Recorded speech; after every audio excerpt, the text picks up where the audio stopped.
Wouldn't it be true to say that his skepticism was not actually about the world, but about the capacities of human reason? I mean, I don't doubt for one moment that Hume just genuinely did believe that there is an independently existing world of material objects in space and time that causally interrelate to each other, and that we have representations of these through our senses, and that these representations are internal to us but give us an accurate picture of the world around us.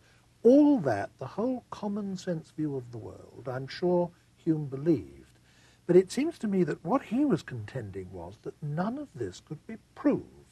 You couldn't actually show, you couldn't prove that any of this was so, and you had to just kind of take it for granted in ordinary living. But I don't think he doubted it, did he? I don't think so. After all, it's essential to what he's saying about the possibility of constructing a theory of human nature. And he's able to say two things that this will rest on. One is our awareness of ourselves, and the other is our awareness of other human beings, our experience of other human beings. Well, this does imply that human beings exist independently of us, that we're not the only being on Earth just living in a world of his own perceptions. There are other human beings. They behave in various ways.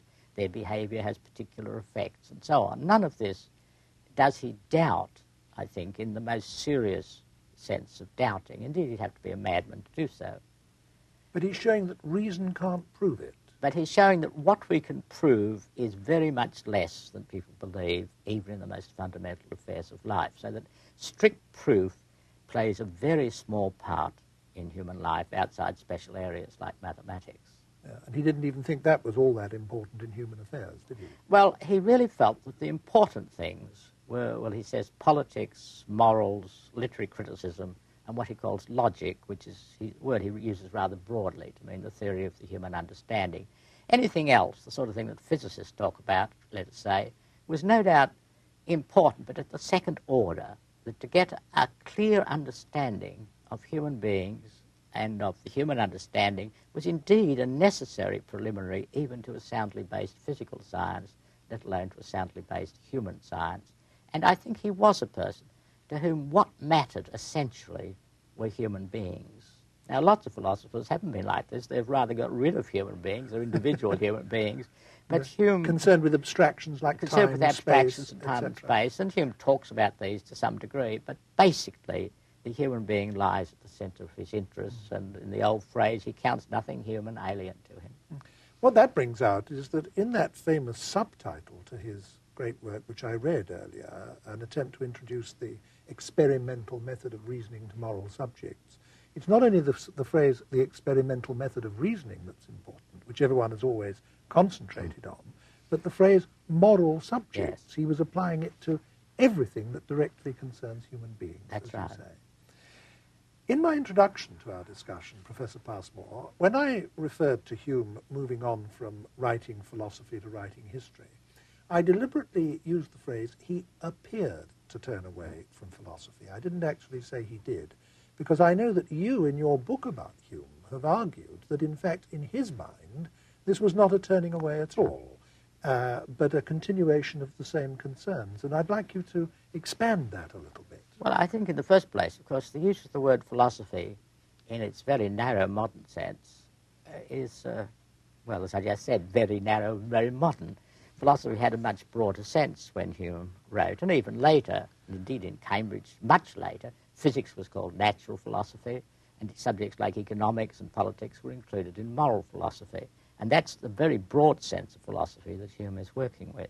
But I think there's another thing. He wrote these works, the treatise especially, he said, as a necessary preliminary to working on the subjects he took to be important, morals and politics, an essential preliminary.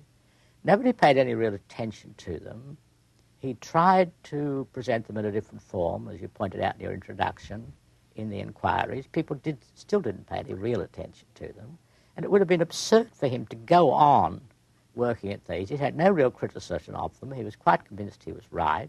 And in terms of his own views about things, it was perfectly proper for him then to go on writing essays on politics, writing history, writing about economics, writing about the population of the ancient world, and discussing all these broad issues, literary criticism again, which he'd always regarded as central. It would have been idiotic for him to have continued all his life with what he regarded as being only preliminary to these centrally important inquiries. Because all of it was, in his eyes, what one might roughly call social philosophy, wasn't it?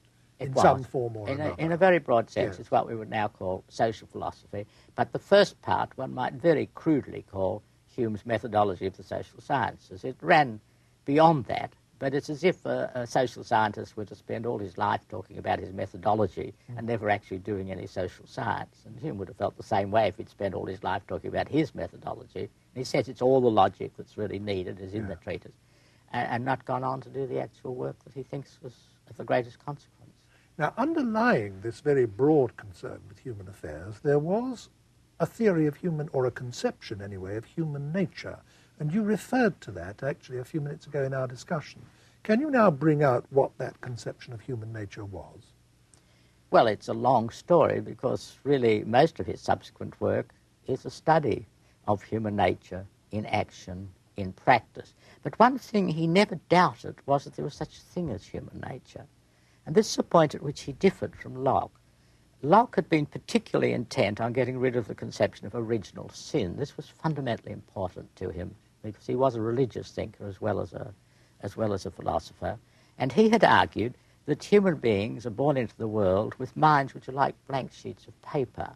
And then in his works on education, for example, the suggestion was that you could turn human beings in any direction you want to. And many of the later thinkers of the French Enlightenment, and really running on even to modern Marxism, have taken this same sort of view that at least society is the thing that makes human beings what they are. Now, Hume didn't think that. He says that he thought this was a ridiculous view, that human beings do have angers, fears, all the rest of it, affections, which are innate, which are inborn in them, and which are constant throughout human history. In different societies, they may take different forms. Some of them may be strengthened and some weakened. But there is a permanent human nature there in which the passions are central. It's striking, I think, in most of the thinkers of this period, that they put an emphasis on passions and interests in a way in which many subsequent philosophers have not. There are, of course, important exceptions to that. Part of the basis for what he had to say about human nature being always the same was his deep learning in the classical languages, wasn't it? He was deeply and widely read in Greek and Latin literature and history, and what struck him, one of the things that struck him about those times, was that human behavior in very considerable detail had been just the same 2,000 years before the time he was reading than he saw it around him, as he saw it around him in his own time. Yes, he was particularly interested in writers like Cicero and in what Cicero said about human nature and human beings and human society. And he felt it wasn't so different from 18th century England and that human beings were still behaving in much the same kind of way. It was the Latin writers rather than the Greek writers who particularly influenced him at that level. He constantly quotes Cicero. So that was some of the evidence that he would have given for there being a permanent human nature. But also when he writes about, let us say, the natural history of religion, it's again on the assumption that human beings have been much the same, have been faced by the same threats, the same anxieties, have had much the same ideals throughout history, even in much earlier societies than the Greek and Roman societies. It's not only an assumption, is it? I mean, he tries to demonstrate this with a great deal of factual example. He tries to demonstrate by factual example, but it is all the same, I think, to some measure, something that he thinks you can't seriously question, although, as I say, many subsequent writers and Locke before him have seriously questioned it. Yeah.